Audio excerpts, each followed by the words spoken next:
দুপুর বন্ধুরা, আজকে আমার আলু দিয়ে হাঁসের ডিম দিয়ে একটা পাতলা ঝোল করেছি। ডিমগুলো আমি সুন্দর করে হলুদ লবণ দিয়ে ভেজে নিচ্ছি।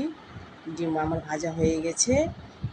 তারপরে আমি ডিম ভাজা হয়ে গেছে, তারপরে হলো গিয়ে কড়াইতে একটু পেঁয়াজ, রসুন, লঙ্কা, পাঁচফোড়ন দিয়ে তেজপাতা দিয়ে ভেজে নিয়ে তারপর টমেটোটা দিয়ে দিলাম। টমেটোর উপরে একটু লবণ দিয়ে দিলাম, সুন্দর করে কষিয়ে নিলাম। আদা বাটা দিয়ে দিচ্ছি, তারপরে আলুটা দিয়ে দিলাম, দিয়ে জিরে গুঁড়ো, লঙ্কা গুঁড়ো দিয়ে সুন্দর করে ভাজতে শুরু করলাম। সুন্দর করে কষিয়ে নিলাম, আলুটাও ভেজে নিলাম সুন্দর করে।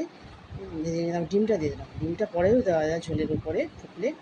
ডিমটা দিয়ে ভালো করে ভেজে নিয়ে কষিয়ে নিয়ে সুন্দর করে কষিয়ে নিয়ে পাতলা ঝোল করব। হ্যাঁ, কষা হয়ে গেছে, জল দিয়ে দিলাম। জল দিয়ে একটু ভালো করে নেড়ে চেড়ে সুন্দর করে লবণটা টেস্ট করে কে কেমন লবণ খাবে না খাবে সেইভাবে দিতে হবে। এবং দিয়ে সুন্দর করে জলটাকে ফুটিয়ে নিয়ে একটু গরম মশলা দিয়ে আমি ডিমের ঝোলটা নামিয়ে নিলাম। ডিমের ঝোল আমার রেডি, আপনারা খেয়ে দেখবেন।